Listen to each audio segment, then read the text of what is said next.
ඔයා දන්නවද මුලින්ම CCTV එකක් හදුවේ රොබොට් එකක් බලන්න කියලා. 1942 දී ජර්මනියේ ඉන්නවා ඉංජිනේරුවෙක්. එයාගේ නම තමයි වෝල්ටර් බ්‍රච්. ඉතින් මේ දේ සිද්ධ වුණේ දෙවන ලෝක යුද්ධ සමයේ. ඉතින් මේ කාලේ ජර්මනියේ ලොන්ග් රේන්ජ් රොකට් එකක් පිච්ච V2 ටෙස්ට් කරන ගමන් තිබුණා. මේ රොකට් එක ලොන්ච් කරන්න හැදුවේ ජර්මනියේ පිනමුන්ඩේ කියන ප්‍රදේශයේ. ඉතින් මේ ප්‍රදේශයේ ඒ කාලේ මිලිටරි රිසර්ච් සයිට් එකක්.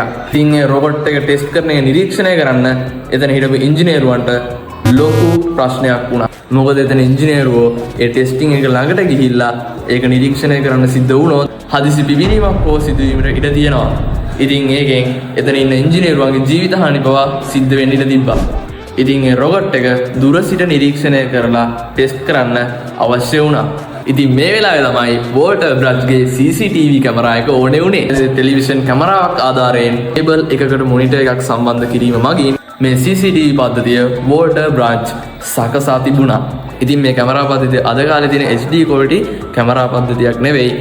කළු සුදු වර්ගයේ ඉතාමත් අඩු තාක්ෂණයකින් යුක්ත කැමරා පද්ධතියක්. ඉතින් මේ රොබොට් එකක් බලන්න හදපු කැමරා එක තමයි අද නිවෙස්වල, වෙළඳ සාප්පුවල, ඒ වගේම අපේ පෞද්ගලික ස්ථානවල ආරක්ෂාවට අපි යොදාගෙන තියෙන්නේ.